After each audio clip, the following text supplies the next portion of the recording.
ദൈവതിരുനാമത്തിന് മഹത്വം ഉണ്ടാകട്ടെ. ഏറ്റവും ഒന്നിരായ വികാരിയച്ഛന്മാർ, വധൂവരന്മാർ, ക്ഷണിക്കപ്പെട്ട ശ്രേഷ്ഠരായ വ്യക്തിത്വങ്ങളെ, പ്രിയപ്പെട്ട മോള് നല്ല വിധത്തിൽ ഇവരെക്കുറിച്ച് അനൗൺസൊക്കെ ചെയ്ത് സന്തോഷത്തോടെ നിങ്ങളെല്ലാവരും കേട്ടിരിക്കുകയാണ്. ഞാൻ എൻ്റെ സ്വന്തമാണ് എന്നുള്ളത് നിങ്ങൾക്കറിയാം. ഷൈനിയുടെ അമ്മാവനാണ് ഞാൻ. അപ്പോൾ തന്നെ ഒത്തിരി പ്രസംഗത്തിലേക്കൊന്നും ഞാനിപ്പോൾ കടക്കുന്നില്ല. എങ്കിലും വിവാഹം കഴിയുമ്പോൾ അവരെക്കുറിച്ച് ഒരു ചെറിയ ABCD പറഞ്ഞു കേൾപ്പിക്കാൻ ഞാൻ ആഗ്രഹിക്കുകയാണ്. നീയും കേട്ടോണം. A മീൻസ്, ഒരു മിനിറ്റ് മതി. A means adjustment.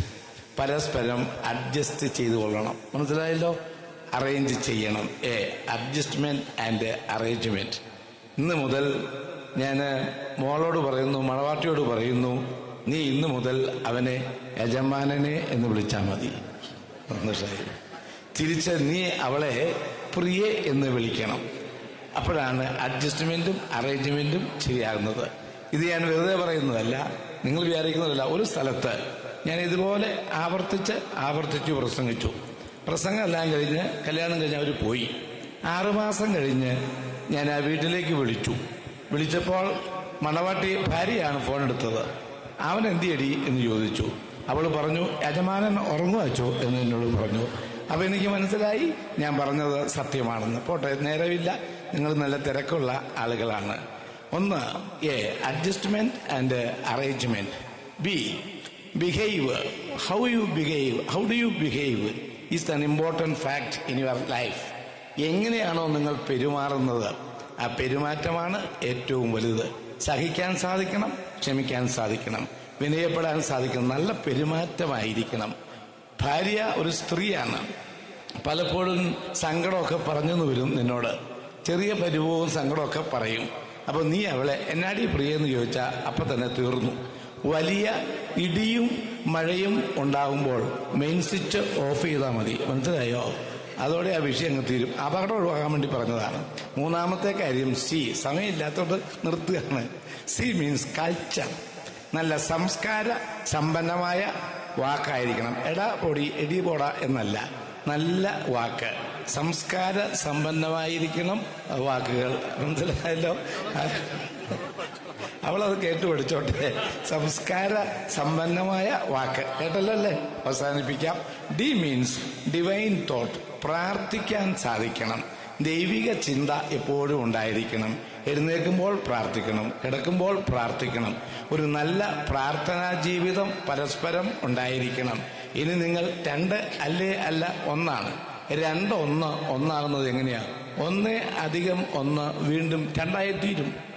ഭാര്യ ഭർത്താവ് എന്തെങ്കിലും പറഞ്ഞു, ഭാര്യ തലയ്ക്ക് കയറി പറഞ്ഞു 1 + 1 2 അടി പിടി മേളം. അങ്ങനെയല്ല. രണ്ടാമത്തെ 1 1 - 1 വട്ടപൂജ്യം.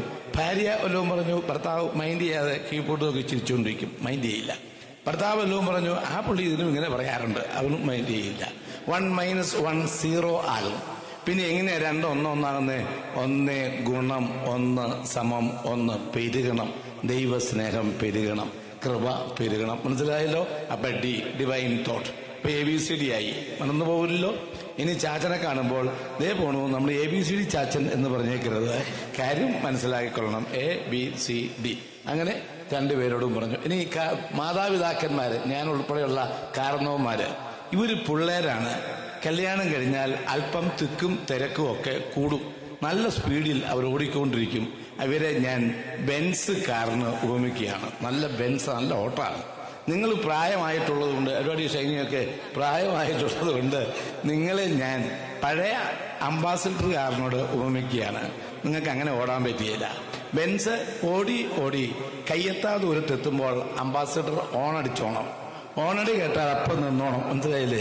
എന്നാ പപ്പ, എന്നാ മമ്മി വേണ്ടത് എന്ന് ചോദിച്ചിട്ട് പോയാൽ മതി. കേട്ടല്ലോ? ബെൻസ്. ഇനി അംബാസിഡർ ഓർത്തോണം, ആവശ്യം കൂടാതെ ഓണടിച്ച് പിള്ളേരെ നിർത്തരുത്. മനസ്സിലായല്ലോ? അപ്പോൾ എല്ലാം കൊണ്ടും അനുഗ്രഹമാകട്ടെ എന്ന് മാത്രം പ്രാർത്ഥിച്ച് വികാരിയച്ഛൻ്റെ അനുഭാവത്തോടെ ഇവർക്ക് ഇനി മധുരം കൊടുക്കുകയാണ്. God bless you.